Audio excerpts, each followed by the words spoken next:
the start of another year in Hartford, and with supermajorities in both houses. The zone is getting flooded with a barrage of toxic, new anti-zoning legislation. It's not simply a cliche, it is like drinking from a fire hose. Over 30 new anti-zoning bills, many of them placeholders, some which are real and some which are decoys. It is hard to tell which is which. As 8-30G observes its 35th year of menacing neighborhoods, this new cohort of proposed bills combined is 8-30G on steroids. But fear not, CT169Strong is on the case. At their webinar on March 16th, 2025, Alexis Harrison, co-founder of CT169Strong moderates a panel with State Senator Jeff Gordon. CT169Strong's professional lobbyist Julie Camerata, with co-founders Maria Weingarten, who is on New Canaan's Board of Finance and Affordable Housing Committee, and environmental attorney and Fairfield Planning and Zoning Commissioner, Catherine Braun. Thank you for joining in this very important conversation about the future of local control of zoning and the preservation of the environment and neighborhoods in Connecticut. All right, I think it looks like that we are at quorum, so I think we can kick things off. Good evening. It's been a while since we've talked to everybody, but we've certainly been engaged and been sending out a flurry of emails because there's been a ton of activity this legislative session. My name's Alexis Harrison. I'm a member of CT169Strong. And for those who are new, we are a nonpartisan statewide advocacy group dedicated to local control of zoning and land use and finding workable solutions to address our affordability issues in Connecticut. Tonight, since the legislative session is almost halfway through, we want to provide an update on bills. I think we've been monitoring over 30 bills between the Housing, Planning and Development Committee and Environment Committee. So there's a lot to discuss tonight, and hopefully we can get through it tonight. We have a great panel with us as usual. We have State Senator Jeffrey Gordon from the 35th District, an old friend of CT169's. His district encompasses parts of northeastern Connecticut, the Quiet Corner. For many years, he served on the as chair of the Woodstock P&Z, so knows firsthand what planning folks go through and experience. And he's also a ranking member of the Planning and Development Committee. We have also Maria Weingarten, co-founder of CT169Strong, holds many hats, wears many hats, members of the New Canaan Board of Finance and the Affordable Housing Committee. And then we also have Catherine Braun, a longtime environmental lawyer and also a member of the Fairfield P&Z. And also with us tonight is Julie Camerata. She's a partner of CT169Strong. She is the principal at Camerata Government Affairs and helps us talk to other lawmakers in Hartford as we navigate through this process. So Jeff, I am going to start things off with you, if you don't mind. Since you're the ranking P&D member, there's been a lot going on in P&D, planning and development. So do you want to provide a high-level overview to our audience tonight of what's going on? Sure, I'm happy to, and thank you for having me. I'm happy to be the ranking senator on Planning and Development Committee this year. There's been a lot of different things going on, some of which are not controversial. So I just want to start that out by saying that the committee actually has been going through a huge number of bills, but certainly what's been making the news and what has been generating quite a bit of discussion has been some bills that have generated some controversy. And one of the biggest ones that we've been hearing about is the development with regards to transit-oriented districts and transit-oriented communities. That's been a big one. That's Bill 6831. It actually just got voted out of committee. It wasn't a unanimous vote.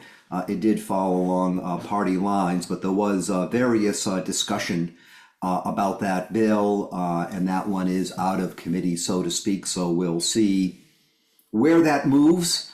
There's a related bill to it, and I'm just calling up the numbers because sometimes it gets confusing to remember all these numbers of the bills.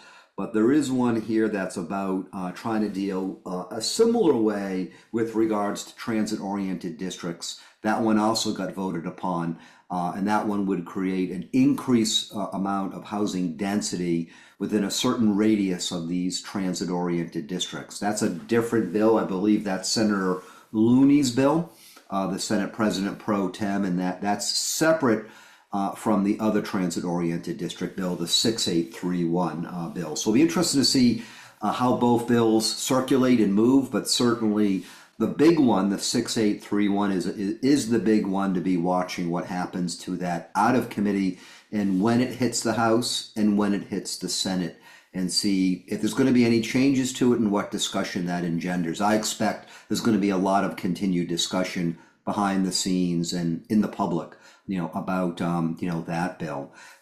There's been a number of other bills in planning development that haven't related specifically to housing. A lot of the 830G affordable housing type bills have been kept for now in the Housing Committee. I have a number of bills of mine that some made it, some didn't through housing. One actually in Veterans Committee is so far making it, about housing affordability for veterans. There's a number of bills that are making their way through, including in planning and development, about as of right development, where you take commercial, you take, for example, abandoned hotels or motels and try to move them as of right to residential housing. Those are generating a lot of discussion as well, and a lot of concern with regards to as of right and bypassing a lot of public input and a lot of public hearings. So stay tuned for some of those bills moving forward. Great, thank you. I also do want to call out State Representative Tina Corpus from Greenwich and Stamford, who just logged on. She is a member of the Housing Committee, so glad to have her on, glad to have her leadership in Hartford. Maria Weingart, I'm going to go to you. I think you've gone to most of the public hearings between housing and planning and development this session. Can you just tell us what the overall theme is that you're seeing since you've been analyzing these bills? Sure. I think one of the major themes is about as of right development. There seems to be, as we're talking about bills like converting motels in as of right into residential housing, the idea that there is a need for housing and that they want to do it as quickly as possible.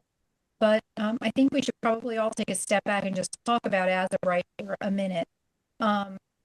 What's challenging is that as of right means that a lot of those land use committees, the commissions that exist in your town, are not going to be able to do what they normally do, and they're going to be circumvented. And the thought is that whoever is doing these developments should just be able to go to your town hall to get their permits filled, and just go ahead and go and build.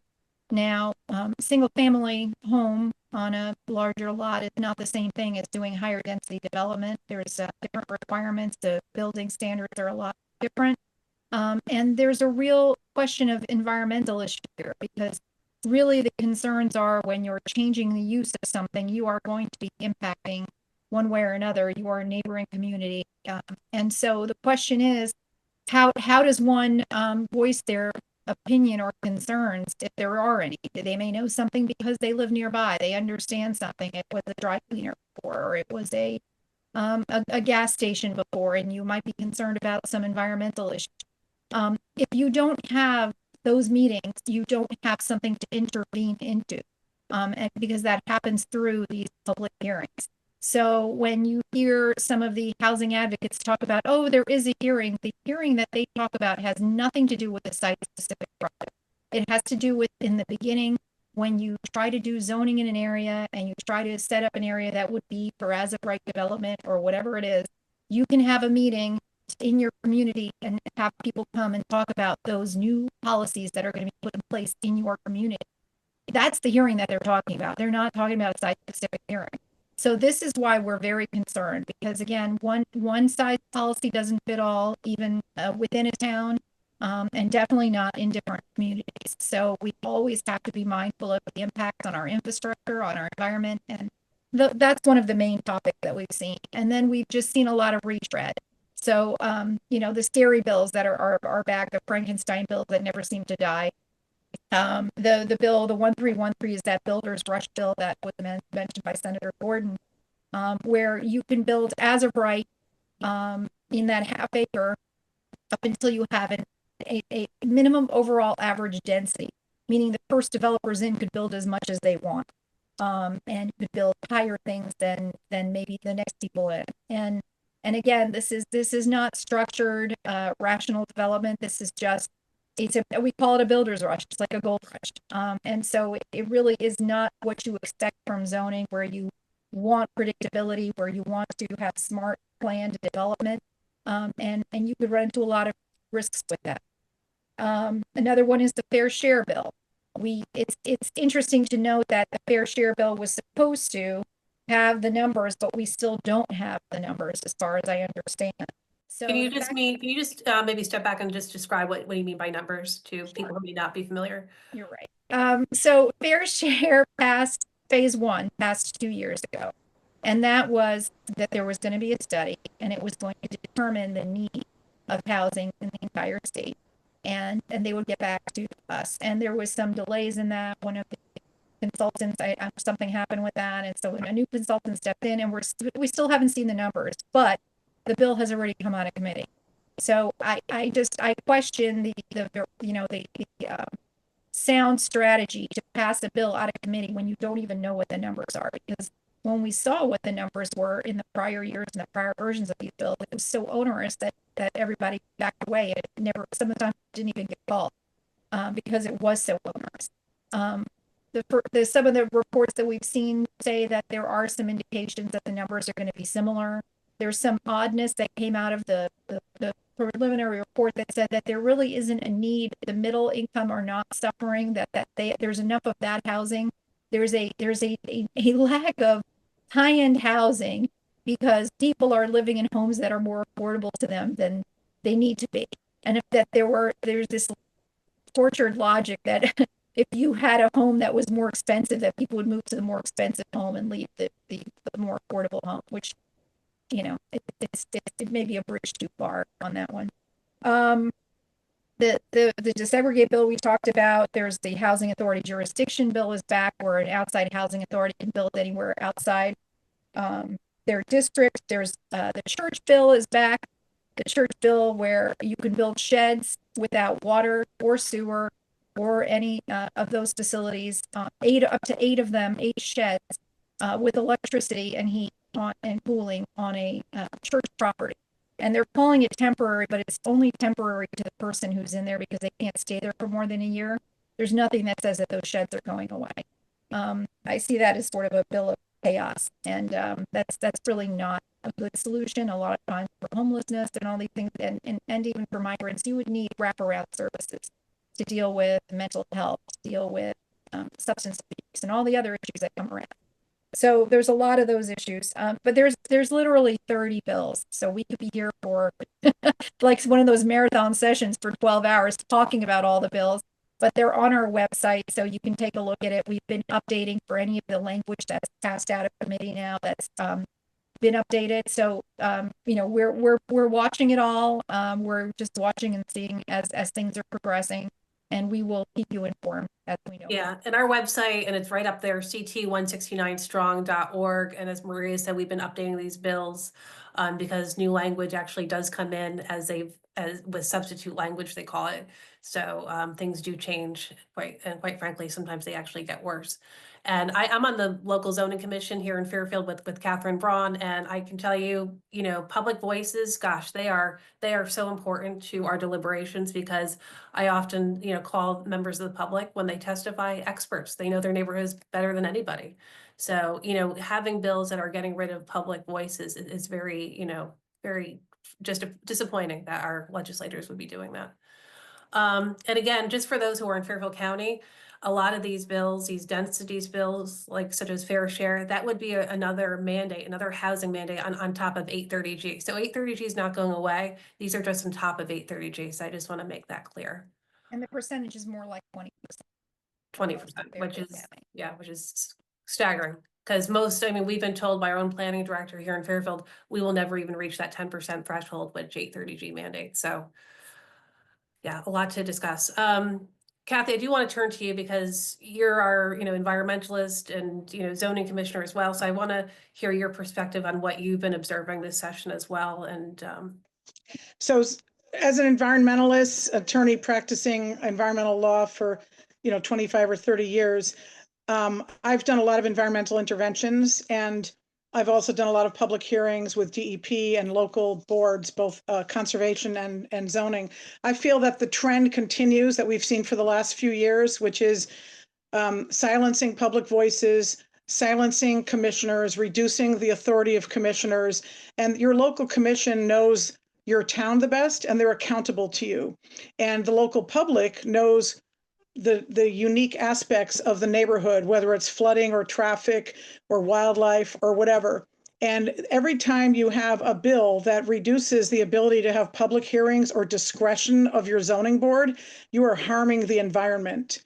And you're also, because of the extreme, whether it's incentivizing or mandates or other things, you're also eliminating the development incentive is eliminating the ability to preserve open space, because obviously if you're developing so much, there won't be any open space left. And at the same time as we have this trend towards immense development, you have almost an impending collapse of biodiversity. You have sea level rise, you have flooding, you have worsening storm events, you have less natural areas to conduct nature-based solutions, which is a trend we're trying to do.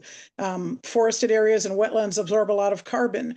So you have things that are going on that are reducing the ability of nature to take care of climate change. And it goes at cross purposes, and you're also reducing the ability of the local community to protect the environment. So there's a number of bills that do this, whether it's reducing the ability of local neighbors to file a protest petition in a zoning matter if they're doing a change of zone, or if it's reducing the ability of people to file an environmental intervention, or even with the 10-year plan of conservation and development, I saw change tacked onto the end of that bill, which takes away the zoning board's ability to make its own plan and allows the Board of Selectmen or the legislative body to overrule it and make changes. So all these bills have the same trend, and it will result in a degradation of our environmental health over time. I'll jump in later if I can get it working. I'm going to mute myself. Thank you. No, thanks, Kathy. Julie, I'll turn to you. You've been working as a lobbyist in Hartford for many years. You've worked in the public sector for many years. Where are we now in the legislative process? A lot of people, they're busy, they're raising their kids, they're working, they don't really follow all this. Tell us where we are and how people can get involved. Is it too late? You're on mute. It's okay. How's that? Can you hear me? Good. Good. It's never too late and to get involved. Everyone should know who their legislators are and regularly communicate with them. So for deadlines, basically the timetable, the way this is going to work out is the Planning and Development Committee, and I think there's also a bill tomorrow, Catherine, in the Environment Committee, that SEPA language. Those two committees have a deadline of March 31st to vote out any bills that they raised for hearing or petition to have for public hearing. So the bills would have to be affirmatively voted out by that deadline date.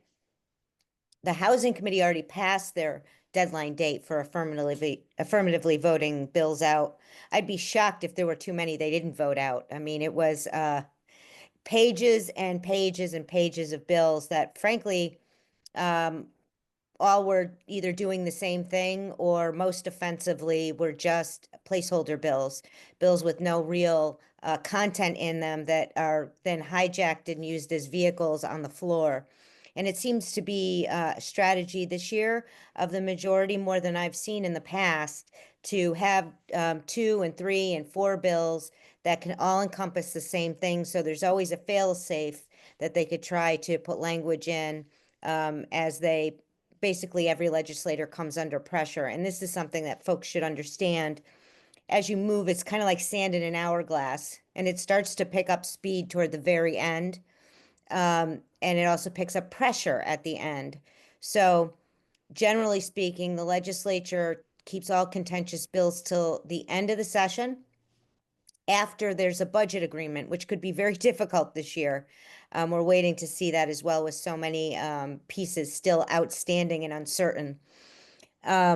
So, and that won't come out, that budget won't process, the counter to the governor's budget will come out on, let's see, the 25th will be the day that Finance and Appropriations have to come out with that budget proposal to counter the governor's budget proposal on that date. So that's the end of April. So in this next month, if you have bills you're concerned about, it's a good time to try to reach out to your legislators because things somewhat slow down. They still have a lot of demands on them, but not as many demands to stay focused on long committee meetings where they're doing their best. And God bless Senator Gordon and especially the other Republicans because they have so many committees due to their number. And it's been a lot of work for them this year, but they've been great. So after the budget comes out, what happens is then the majority works with their own caucus to figure out how many votes they have on the budget. And generally, these controversial bills like ours don't start moving until after they've gotten the budget agreement together or pretty solidly together. And then they start moving these bills. So it usually, that's why it ends up usually toward the last 2 weeks of session when things really start changing and picking up. And unfortunately, with all of these shell bills out this particular year, it's just going to make the job all that much more difficult because potentially then there will just be all these live, grenades kind of out there that they're free to pick up and try to put some things through. So it's going to be a tough year in terms of watching all the bills that we have at the end of session and why it is so important for folks to let their legislators know what their concerns are, what their overarching concerns are, because it could come in a form of a number of packages across the floor, but they need to understand local control. And then I guess one last thing I would say is there seems to be very robust, harder push every year. It seems to get harder to try to centralize planning up in Hartford. And that's really the big theme of all this, is taking all of these decisions that impact your largest investment. For most people, including myself, basically all of my retirement and the value of my worth is in my home. And so that's why it's so very important to keep this at the local level and to fight as hard as we can for it. It ends up determining a lot of things about your community, depending on who comes in, what the pressure on the school is, what the pressure on the environment. These are all things that directly impact your investment. And then lastly, I would say it's really important that we point out to our legislators that this is not a single issue as a matter of there's not enough housing. There's a lot more to it than that. There's economics, there's jobs, there's the cost of electricity, there's a cost of home heating oil. All of these things go into what put these economic pressures on the housing market. It's all the stuff that you've known about forever, ever since you started getting a paycheck and paying your own bills. And we need those decisions being made closer to home. So I'll leave it there. Thanks, Julie. I I appreciate would it. just add one thing onto that is yes, Julie's right. There is so much more. There's this obsession with zoning. And that like this is the cure-all, and probably of all of the different options that legislators might have to make change that would be helpful and impactful, things like making apprenticeship easier, so that you can have more apprentices for construction jobs, or there's different opportunities of things that can make the cost of housing less. And if those were focused on instead, you would get to a better place quicker than the thought that you should just, remove local control, wreak havoc on watershed protections and sewers and all of that, when those all have these really unintended consequences. And that's the really scary part here, because it's there's the 5 L's of building. It's land, labor, lots, laws, and I'm forgetting. It'll come to it. But you need all of those. And so if the state would just focus on those other things that they really could be helpful with, and because from what we see, there are towns, I know Alexis town is working on redoing some of their zoning always. We just did our POCD in our town, and we're working on redoing our zoning as well. So towns are proactive in what they do, and we should encourage that. rather than try to be onerous with the top-down one-size mandates that are never going to work anyway. It's just a futile exercise. Yeah, and to your point, being a zoning commissioner, we have heard as we are going through our POCD process, it's not quite there yet, but we've heard from people, yes, we want a diversity of housing. So people, yes, we want to raise our kids here, but we also want to be able to retire here. We may not need our single family home, but we'll need an apartment. And we've listened to that actually, not just through the POC process, but for many years. And we actually have in Fairfield, believe it or not, we have 1,000 units that haven't been built yet, approved, but haven't been built yet. So we are building that, maybe not as fast as the state may want, but there, as Maria and Julie said, there are a lot of issues after the approval process, whether it's labor, it's construction costs, whatnot. There are delays, but we are doing the hard work, and I know many towns are, and I think that recognition from the legislators doesn't always happen. Kathy, anything you want to add? It's not recognized. Can you hear me? It's not recognized the amount of building that's been going on. Like you just mentioned, in Fairfield, there's over 1,000 units approved, but not built yet. And we've got another probably 1,000 in the pipeline because we have a surge of 8-30Gs because we're about to get a moratorium, we believe. So, and those are highly likely to be approved by us or by the courts. So that's a lot of apartment units. And none of this is recognized by these bills that towns are already have been taking action for years to develop their transit areas, to add multifamily housing, to add affordable housing, to add the diversity of housing stock. We just passed a regulation to allow basically more condos throughout the town and middle housing. We're constantly changing our regulations. None of this is recognized. It seems as though zoning is demonized. The local voices are ignored. And I don't think anyone who's drafting these new bills has any environmental knowledge at all. I don't think they talk to anyone at DEP.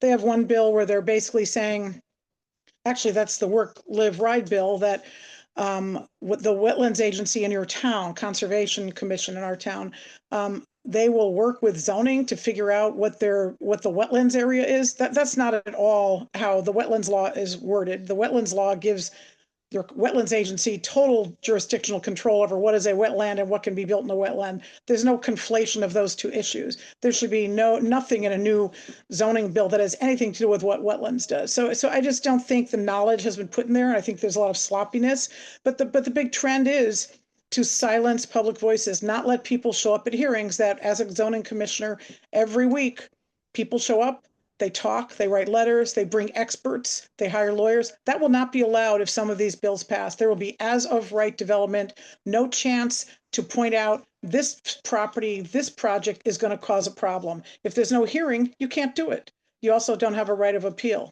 So that's a significant problem. Yeah. Jeff, anything you want to add to that, since you've been on the ground as a zoning commissioner, and I think you're one of two zoning commissioners or past zoning commissioners up in Hartford right now, so you obviously have a good perspective to share.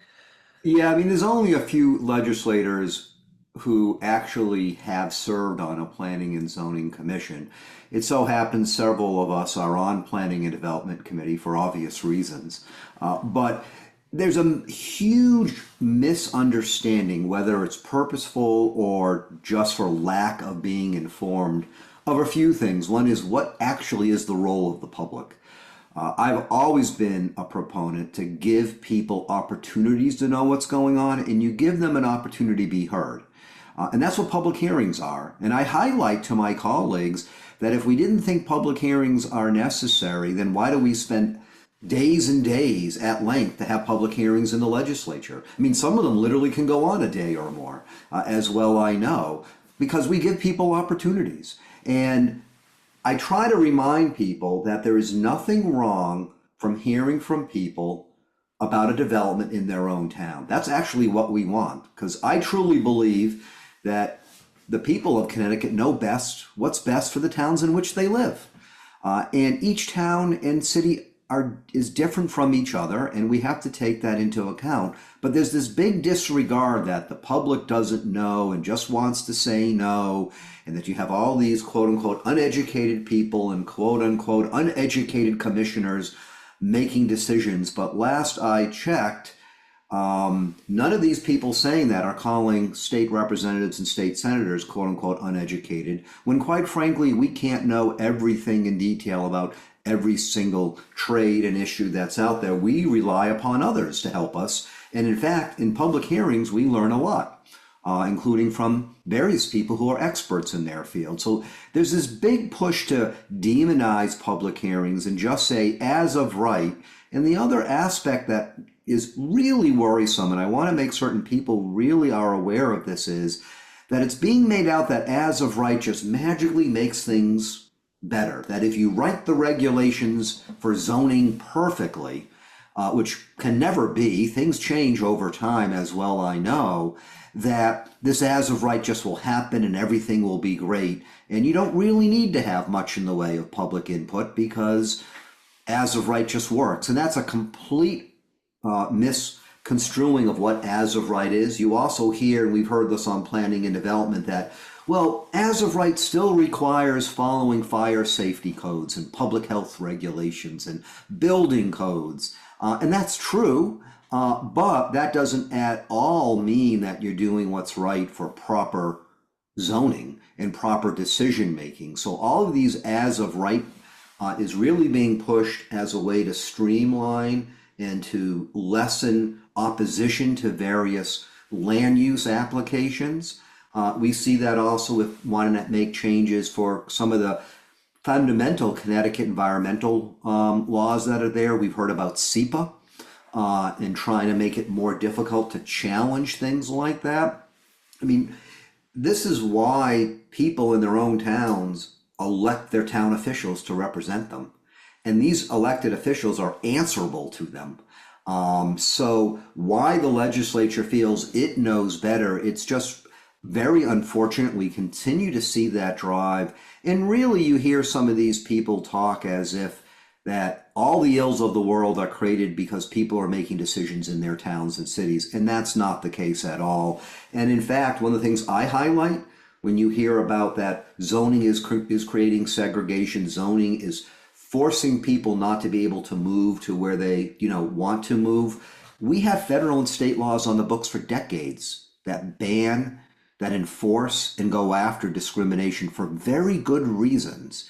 And I have not seen in all my years I've been involved with land use zoning that the regulations are purposely created that way. And if they were, there would be court cases and that municipality would lose.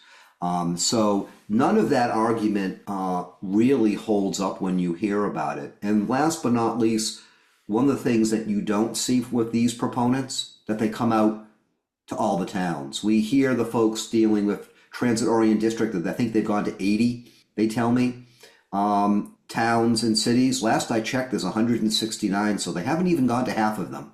And I like to know the list because I have yet to see them throughout my entire district.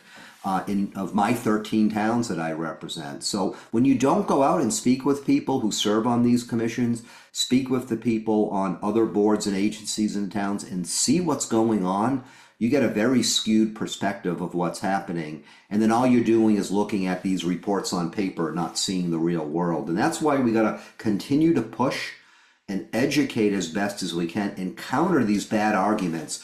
Because truly, the more they say the bad arguments, the hope, I think, on their part is it's going to stick. And that will be the narrative. And that's not the real world at all when we deal with zoning. Right.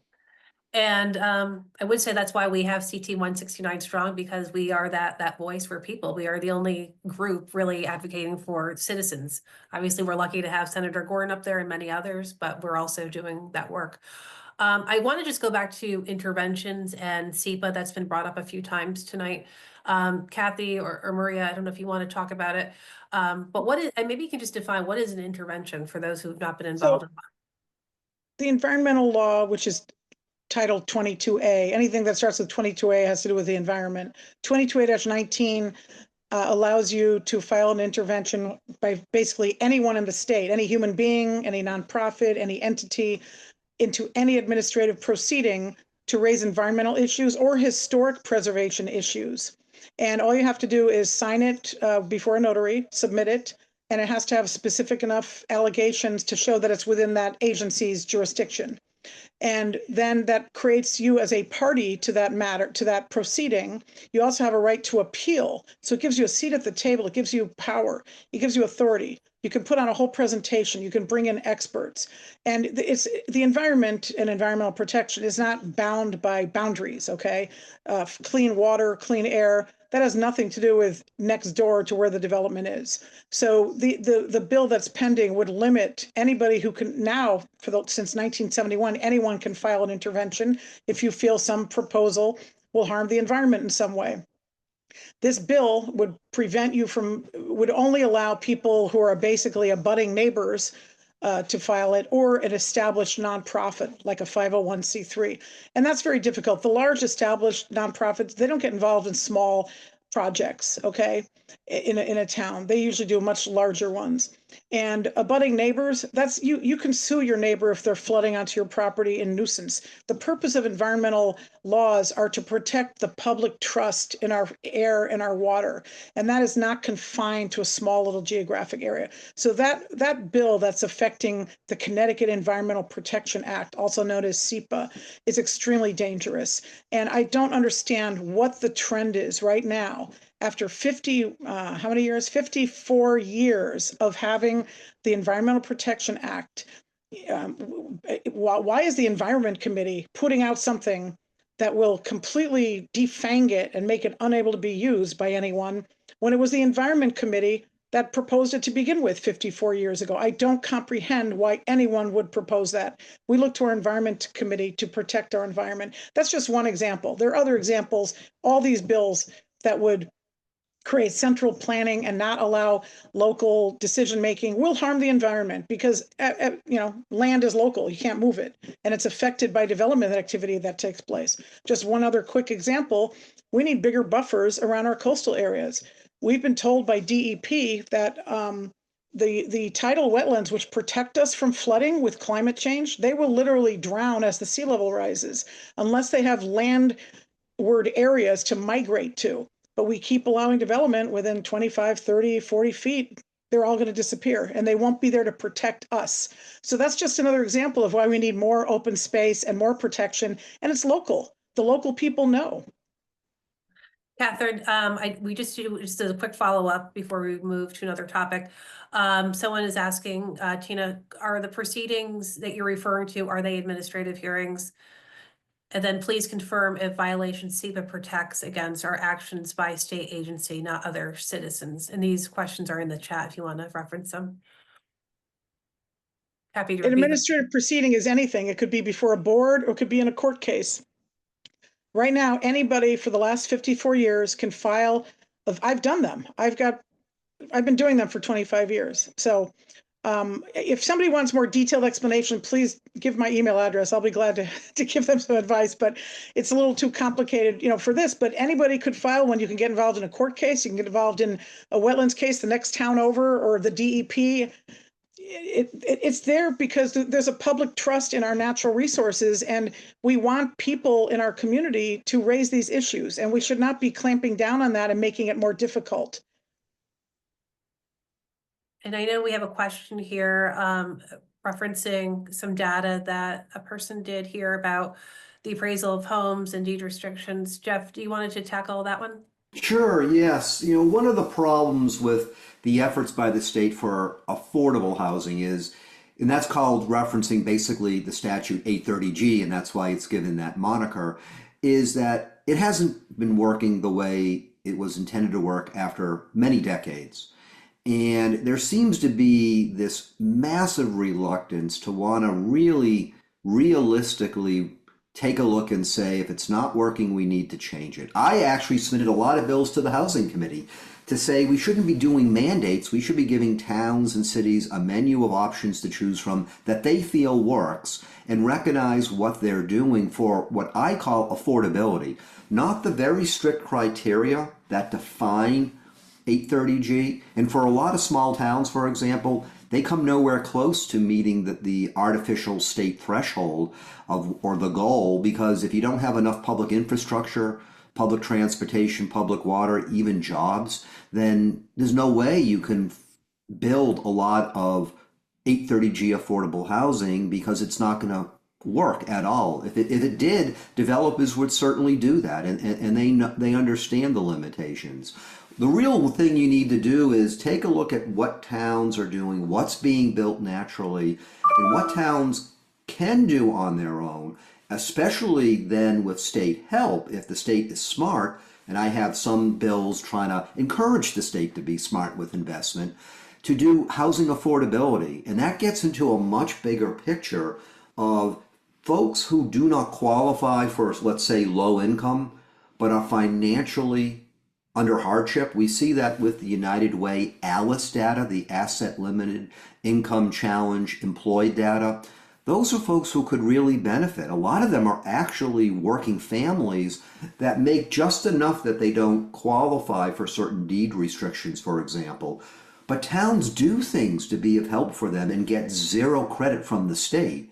And what I've been looking to do, unfortunately, the Housing Committee keeps on killing my bills, is give the towns credit for what they're doing. So if one town says we can do this and it helps with housing affordability, give them credit, give them these so-called points, because you're helping affordability.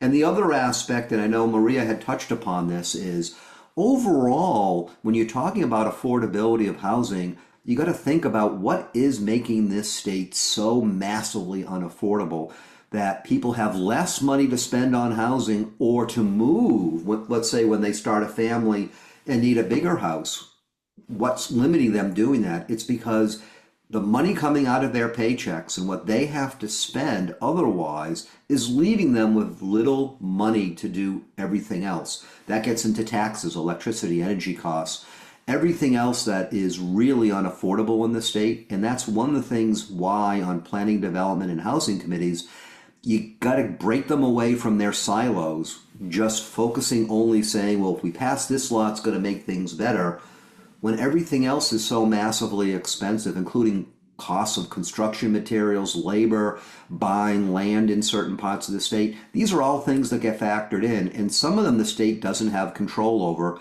but some the state does. And if magically we could make things more affordable for people, they would have more money to spend on things like housing. And wouldn't that be a good thing? So I argue this, and my colleagues argue this, that there's a lot more than just what the housing and planning and development committees do.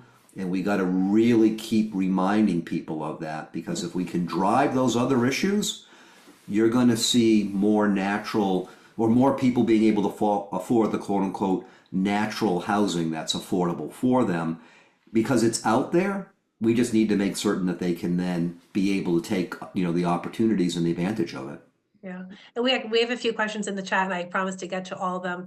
But I do want to talk about, just going back to some of the bills, and this question is for anybody on the panel. But some of the bills are really don't really offer that much affordable housing. It's more, as Maria said, kind of like a builder's rush. Like, I don't see that much affordability. So can someone speak to that? I mean, if that's what we want, that's the problem that they're aiming to solve, then they're not solving it very well with these bills.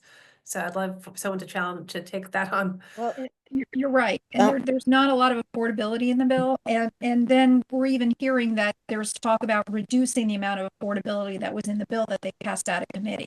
So it just adds insult to injury when you do when you're doing that. You just keep, it's like, well, who are we building this for then? If you're not going to really kind of try to help those who need it, and we are trying to create it, and they're overriding local policies. So when a town knows that there's more demand in their area because maybe they're closer to New York, they put in an inclusionary policy, and it makes sense there because there is a demand. And so there is a way to create some affordability, because we recognize that people are purchasing a smaller home, tearing it down to build something big, and then it's just eating away at our naturally occurring affordable.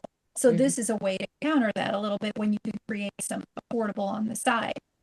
However, these bills take away your local inclusionary policy, and then in other places they put an inclusionary policy where there's very little development going on. So that's actually going to stifle any development happening, because the numbers aren't going to pencil out. And so that's the challenge here, is they keep trying to come up with one size fits all policies, and that's not what works. And those who are local boots on the ground, as Jeff said, are the ones who best understand what works in their community. And just to that point, I did put a report, a couple of things, the links in the chat. One of them is to the Yankee Institute report, to understand that 830G report. And the main takeaway from that report is that most of those items can be outside of the control of a town, a municipality. I looked at the recent 830G report that just came out, and I'll put that in the link soon too. And I ran the numbers and the percentages by type and what's increased. Well, it's interesting. What's increased is chapel loans and USDA loans. And so you just think about that for a minute. Why would that happen? Well, because the interest rate environment has changed and because housing prices have dramatically increased. And those different loans allow you to have a 0% down payment or a very low down payment percentage to get a mortgage. So it becomes more attractive to a homeowner. But whether it's totally outside of a town's ability to tell someone to get a chapel loan or a farm loan. Certain parts of the state don't have farm loans, so you wouldn't be eligible in Lower Fairfield County to have a farm loan. I think Easton is the closest where they start having farm loans and further upstate. So there's all these different reasons. It's a great report to understand. The other thing is there's a Google Doc, a spreadsheet that I put there. There's another bill where they're trying to use the 830G report to give additional funding to towns for their schools. Now, that's not based on whether your town needs a new school because you're getting maxed out or any other thing that's logical that you would think that maybe would be a good reason to have funding, but they're going to give a bonus of 20%. So towns that are already getting 70, any town that's on their 830G report has over 10%, municipality can get 20% additional on top of what they're already getting. Well, this spreadsheet that I've linked shows you by town what you would now be getting. And most of those who are in the 10% on average already get a 77% reimbursement for their school construction costs. And so now you're just going to add another 20. So they're almost going to get them for free now. But every other town where maybe you do have some development happening, where you do have some growth happening, and as a result, you can't get to that 10% or your 5% number even, you're shut out of that money. And that's one of the bills that I also think is really unfair. I mean, if you're going to have a percentage, it should be an equal percentage to every town. And so it's unfortunate that these are sort of how these reports are now being used. The state gives out vouchers and they only give them to certain people, to certain towns.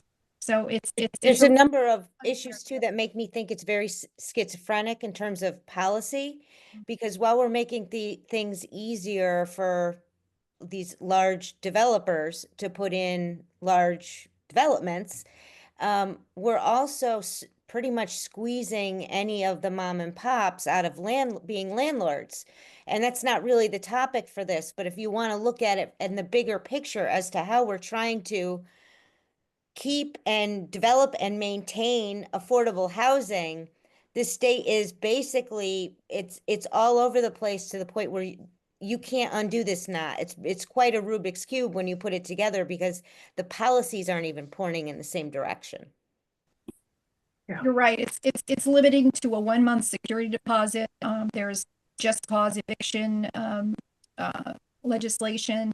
There's you can't raise a rent by more than 10% in a year if it was sold unless you do certain things for renovation that you have very specifically outlined. You wouldn't be able to charge more. I mean, there's so many minutia bills. There's a fair rent commission.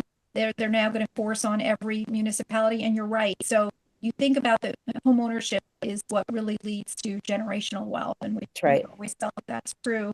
And what you've seen in the past is you've got someone who will buy a 2-family and rent out the other half of it as a way to help, defray the cost of that house for them. And this is, again, you're absolutely right. It's going against the mom and pops, and it's just going for larger developers. And that's really the problem here. We're really not working in a cohesive way to come up with solutions that work for everyone. And when you upset the balance, you're going to find that there's less different properties for rent available.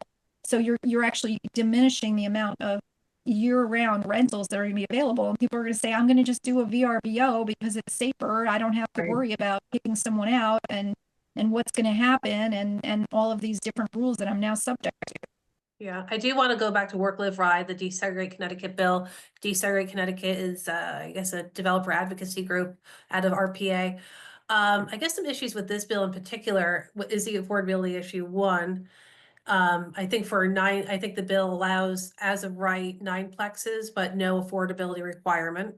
Again, doesn't help with affordability issues. And then the other one is this whole notion, if you do have a TOD or grandfathered in, I think there's some kind of confusion there. And I'd love for someone to clarify that because I think we need to kind of nip that one in the bud. Well, at the end of last year, there was this promise, you can keep your zoning if you want to. And that's what there were a number of legislators that voted for it in the House. It never got raised in the Senate, so it died last year. But it wasn't in the bill. And so we've been saying that all along. It was never in the bill. And everybody's like, oh no, it's, grandfathering, and then grandfathering means different things to different people. Well, no.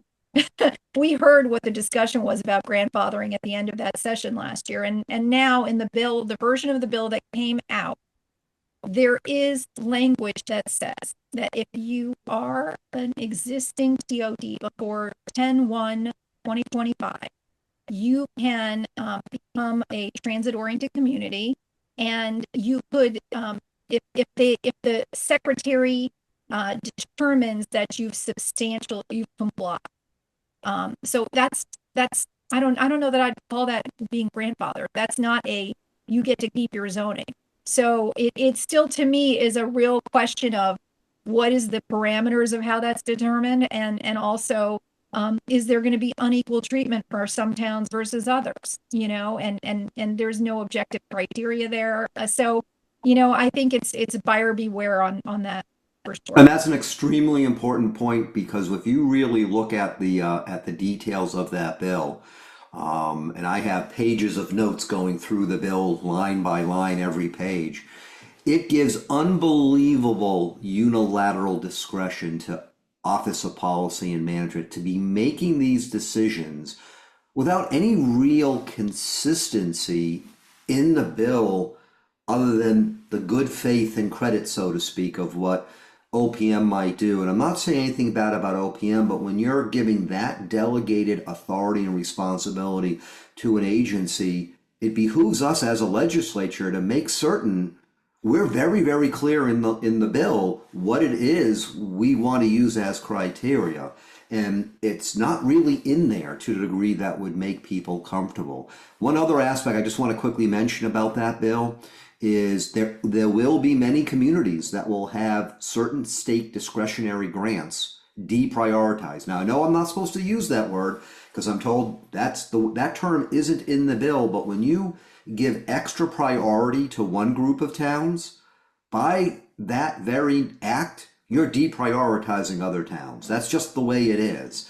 And when you look at some of these discretionary grants, clean water funds, urban action funds, small town economic assistance programs, STEEP grants, those are huge. And my colleagues and I had amendments in committee to try to get some of those out. Why do we want to hurt communities that rely upon these grants and might want to apply for them again in the future? Those were all voted down along party lines. But that's also something scary in the bill, which is you don't want to be hurting municipalities through no fault of their own, can't create these transit-oriented districts, or they might want to, but they need things like STEEP grants to build infrastructure, and then they might be able to qualify. Perhaps we should use other programs to be able to help with infrastructure and other things that are needed to build out housing affordability before you just start saying,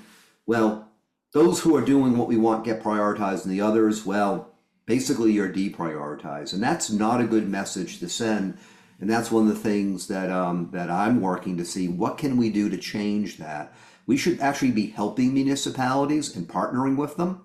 And that would be a good way of perhaps doing it, instead of there's still a stick approach that you just won't get certain prioritized funding. And even the Office of Policy and Management last year and this year sent in testimony questioning and raising concerns about that. So we should be listening when a state agency like OPM is telling us, be careful what you do.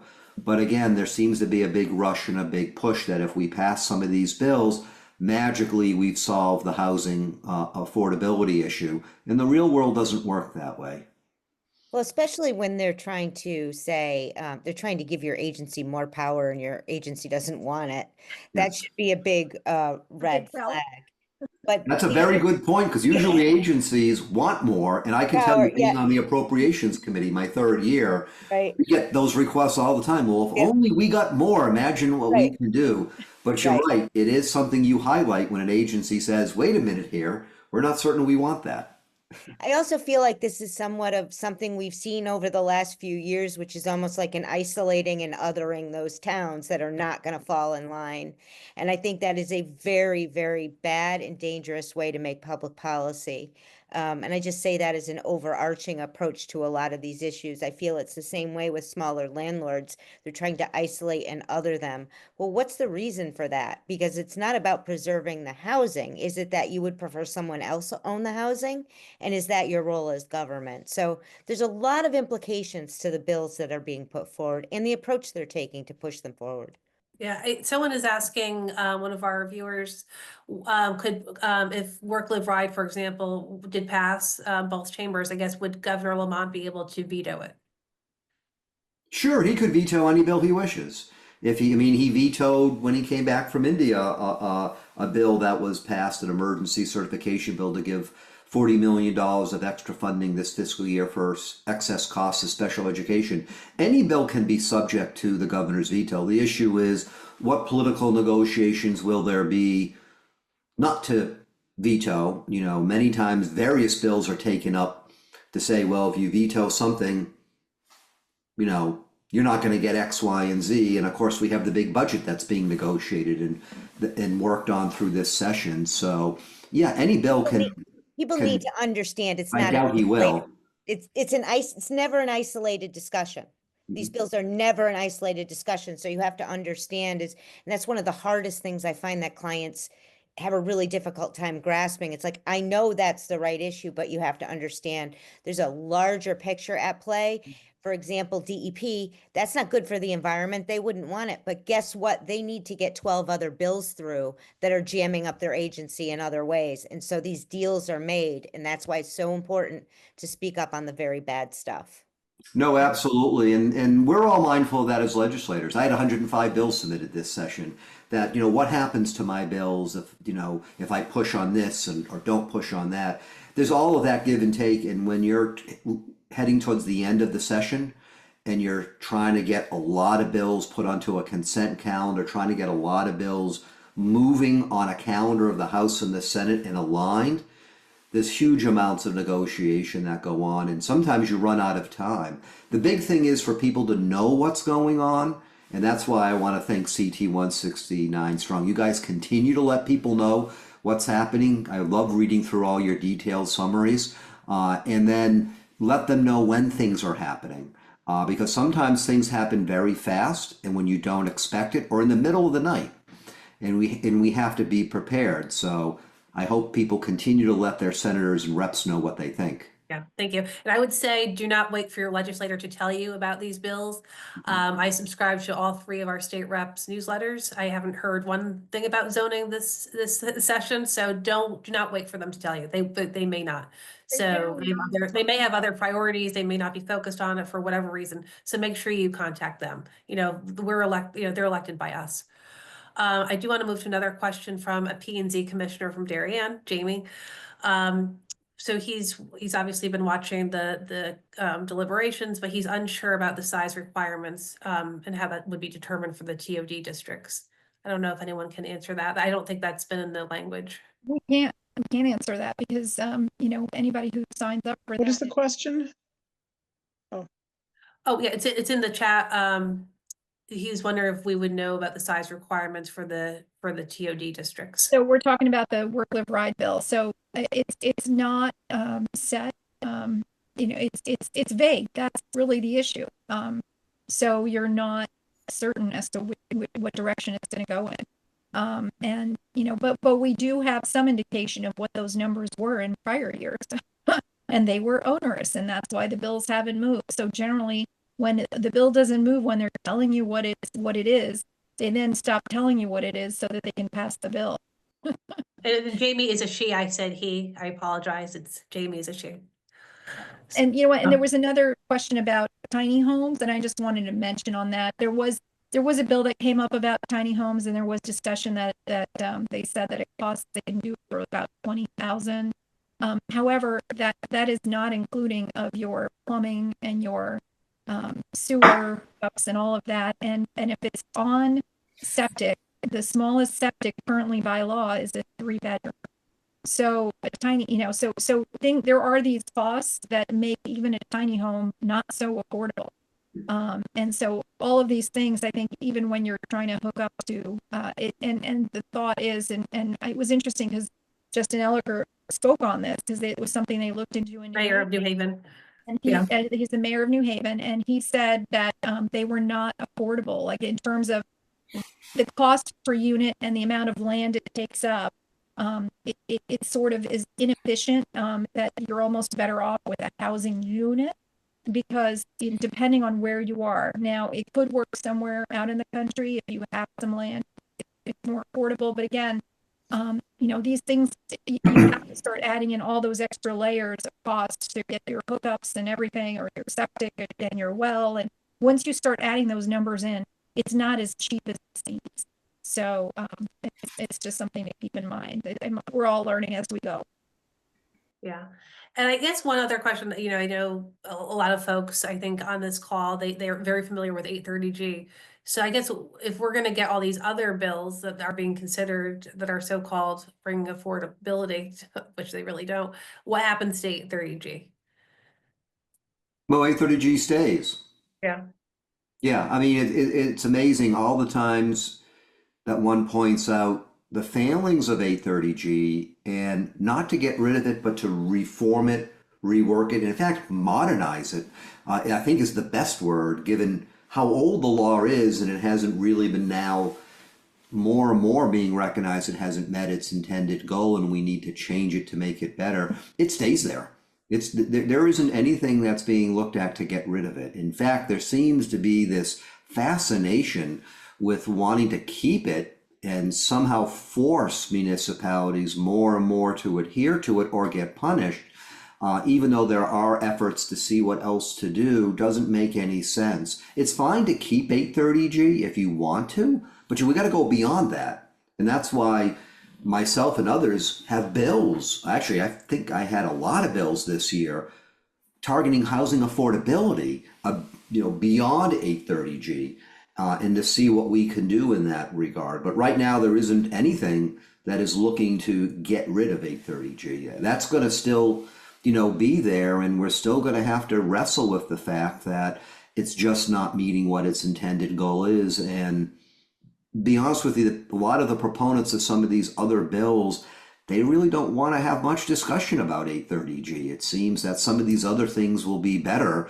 but I don't see that it is if you're not really modernizing something that should be modernized, that can help a lot more people and a lot more families in many, many different parts of this state. Yeah. I want to go back to just some of the, a lot of these bills, fair share, for example, could have a lot of implications on our municipalities, in terms of cost, right? And lawsuits. So do you think our first select people and mayors are being informed about these bills and their direct implications on the communities? Because it's really the communities that they will impact. Would love for anyone to take that question. Well, I could take a shot at that. I think CCM and Cost do a great job of keeping them up to date. But I think this is one of those issues, and it highlights why CT169 is so important. It's very much like that example of DEP that I shared with you earlier. They would love to have, ideally, they have to rank what their risky profile is, and it goes across everything. It goes across water, it goes across housing, animal control, dog licenses, marriage licenses. It goes across the board of everything, and they're ranking what's going to be the most painful to them. And if we're the most painful, but that pain's off another 3 years, I mean, those are the kinds of decisions that I think these groups have to make. And then you have the issue where they're all members of the organizations to stay informed, but they're not all similarly situated. So then they have to further rank what issue is of most import to them. And a lot of our cities have their own lobbyists. They hire their own lobbying firms, but our smaller towns and medium-sized cities can't afford to do that. So they don't have somebody just speaking for them. So I think one of those issues, this is why it's so important, because in a lot of ways, I find CT169 is able to actually say the things that a lot of our first selectmen can't step out of line and say. And it's really, really important that we have their backs, because they try to have ours. They're looking at a very broad property tax authority. And this leads me to one other issue, which is I'm very concerned, and Maria and I have discussed this extensively. I'm very concerned about a tight budget year. A lot of things that they want to do, they won't be able to do. But guess what they can do by shifting the cost off to the town? And I'm really worried about that, because at the end of the day, you, the citizen, are the one that's still being hit, but it's supposedly not on the state's books. And we want to make sure that's not how we're making policy either. That's not a recipe for good policy. And those are all very important points. I try to make it, I take a lot of effort as a senator. I represent 13 towns to keep people informed, just not the public. I represent 100,000 people. But also town officials, try to keep them informed on things. It's very difficult given how many issues are swirling around and changing all the time. I can walk into the Capitol in the morning and get handed, an update on certain bills, and I walk out at the end of the day and, that's old news and everything has changed. So I try as best as I can, but there's so many issues swarming around. There is CCM, there is cost.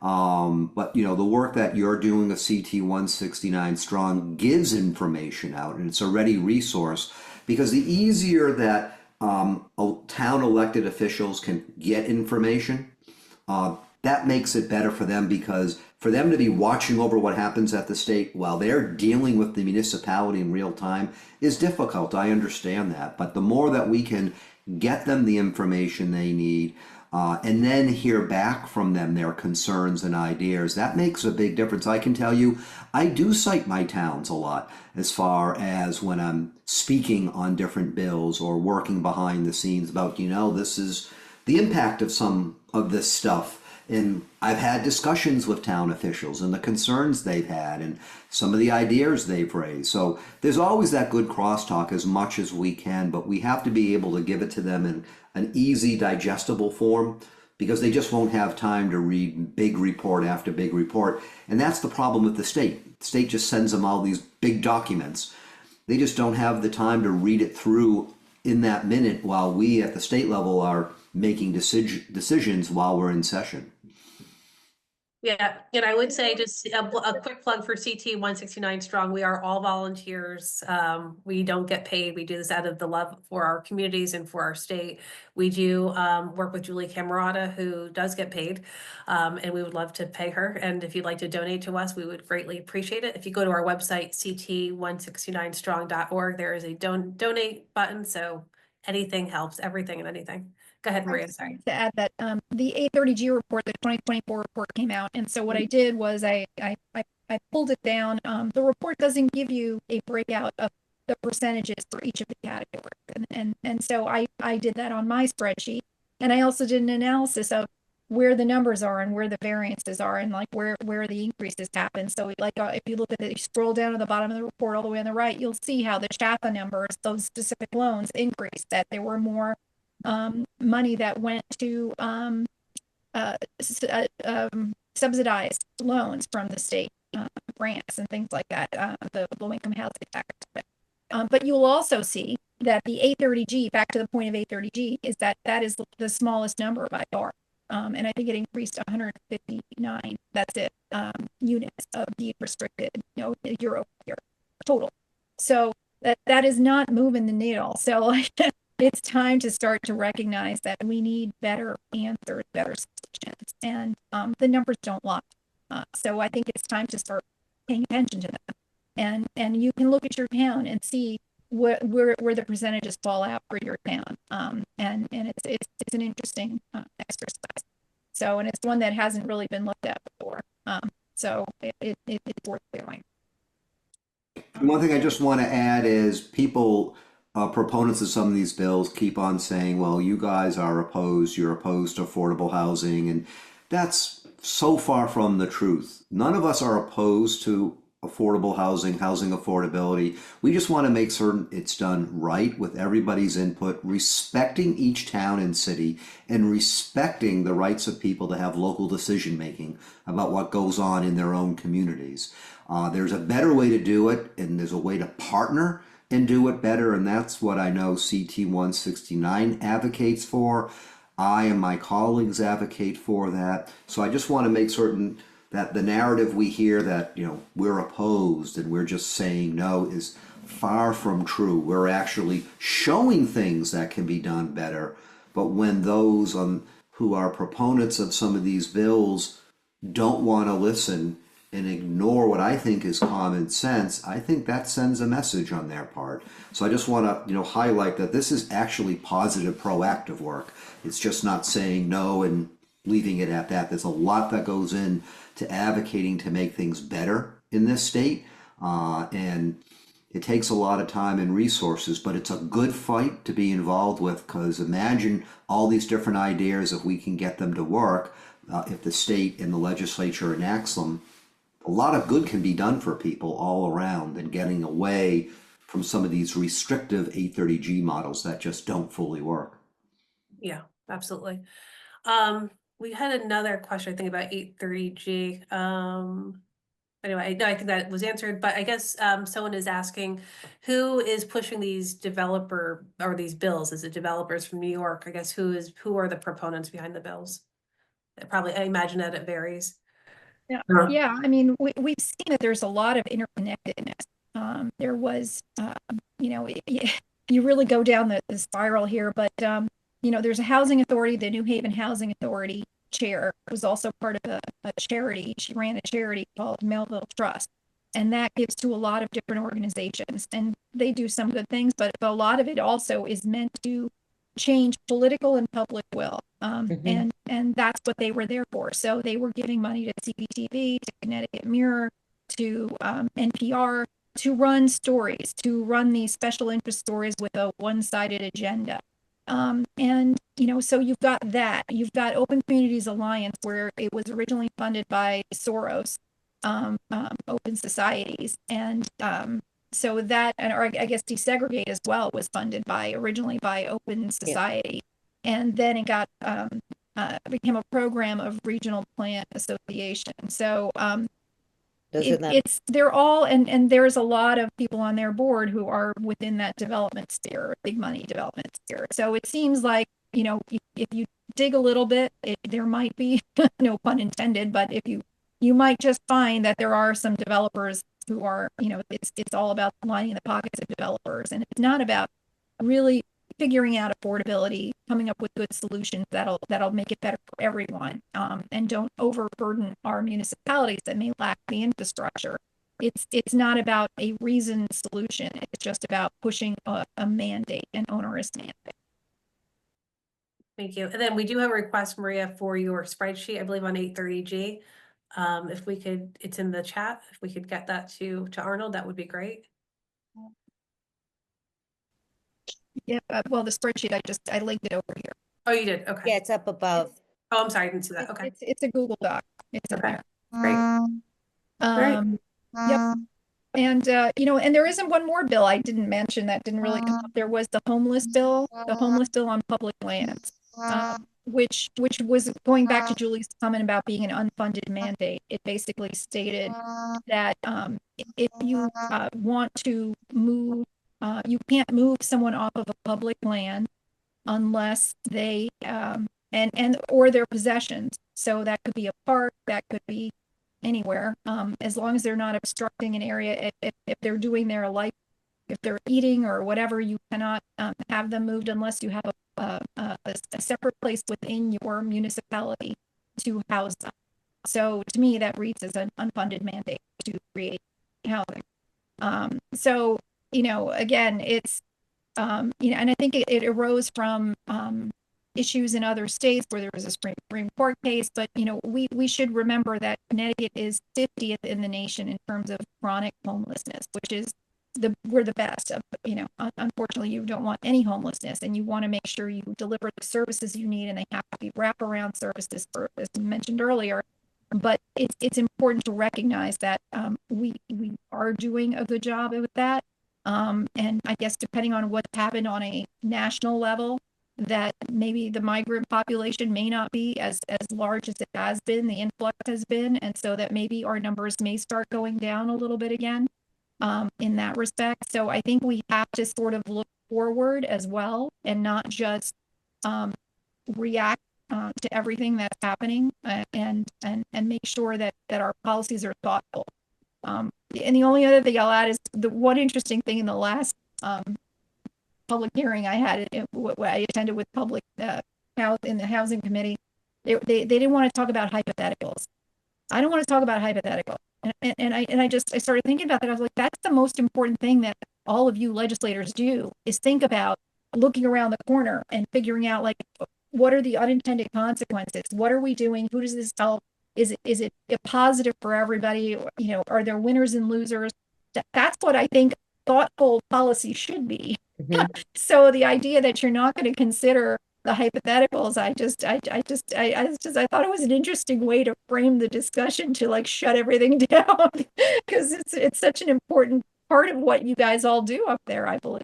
Well, Absolutely. some of that is unfortunately inconvenient truths Yes. that you then don't want to have during a discussion if it's not fitting your narrative. And Exactly. inconvenienced truths work very well with suicidal empathy, which is another thing we have a crisis of the state capitol.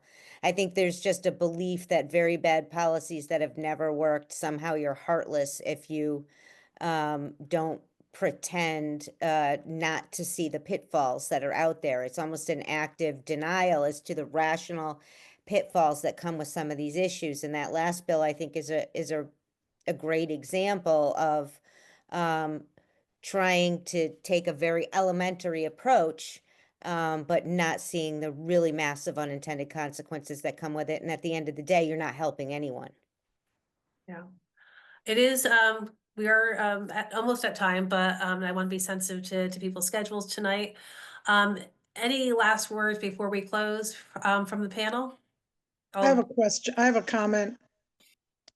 If you don't like 8-30G, you're not going to like work, live, ride, because a 500-acre swath of land in your town, if you opt in, will be given to the state to regulate.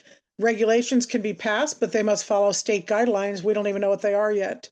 If you don't opt in, you will lose priority for discretionary funding unless you try to become exempt, but even that's not up to you, it's up to the secretary. So you have no control. So you really, it's not grandfathered in. If you have an existing transit-oriented district, it's not grandfathered in. You need permission to exempt yourself so you can still not be deprioritized. It doesn't work. The word salad, torturous language is very hard to understand, but that's my point from it. You will either be deprioritized or you will give up your zoning on a half-mile stretch of land around your transit area. So call your rep, email your rep, and tell them not to support it. And one thing I just want to remind people, and I do this all the time, is this is your state government. It's not the state government of the legislature. It's not the state government of the agencies or the governor. It's your state government, and you should know what's going on. That's why forums like this are wonderful, and CT169Strong's website has lots of good information. But remember, it's your government. Let your voice be heard. Reach out to your state rep, reach out to your state representative. Let he or she know what you think, ask questions, and if you don't get answers or reply, keep asking. But the more that you let yourself be heard, the more that legislators will listen to you. But if you don't bring up your voice and ask or say something, people are just going to assume, well, it's not an issue, and so we can just continue doing what's being done in the legislature. So just remember, this is your state government that's affecting you and your towns and cities, and that's why it's important to be involved. And I'll add one last point to that is there is a supermajority in both the House and the Senate. So while the governor can veto, he can be overridden with a vote of the majority. So it is critically important that really it is the residents of our state who are the last fail-safe, the last the last line of defense to really make the legislators think twice about passing some of these onerous bills that we're looking at from this session. So we do encourage everybody to get involved and pay attention and please help us out by, help all of us out, help our entire state out, protect our state, make sure that we keep our resources, safe and protected, and our natural resources, and that we encourage smart growth and development through our local leaders. They're the ones who care the most and who really represent our interests. Yeah. Julie, anything you want to add? Yeah, just that Representative Jensen is on. Oh, Hi. I apologize. Representative I'd like to Jensen. join. Hello. I wanted to make sure we acknowledge him. I apologize. I'm so sorry. Thank you so No. much for coming. No, that's all. Just stay in touch with CT169 and we'll keep you up to date on what's going on. Yeah. And thank you, Representative Corpus and Jensen, for being in the audience tonight. Hope to get you on a panel one of these days. And again, thank you, everybody, and we'll be in touch soon. Have a good night. Have a good night, everybody. Thank you. Thank you. CT169Strong is an all-volunteer grassroots organization. There is no paid staff, no expensive executives, no fancy offices. 100% of all contributions are used to pay out-of-pocket expenses, like web and email services, advertising and professional lobbying, boots on the ground in Hartford. Without hundreds of supporters, much of what CT169Strong does would not be possible. Since 2020, CT169Strong has been the unifying voice of Connecticut's 169 towns. Standing against a barrage of anti-zoning proposals from well-funded developer-fueled nonprofits. If CT169Strong had been around in 1989, 8-30G might have been stopped before becoming the scourge of neighborhoods and communities across Connecticut. Now is the time to stop work, live, ride, and fair share legislation. Once that genie is out of the bottle, it will do irreparable damage and be impossible to put back in the bottle. To stay abreast of the never-ending march of anti-zoning proposals in Hartford, to know how and when to let your voice be heard, go to CT169Strong.org. Please note the red button in the upper right-hand corner for a link to the donations page. Every dollar goes directly to saving neighborhoods from Hartford overreach. Thank you.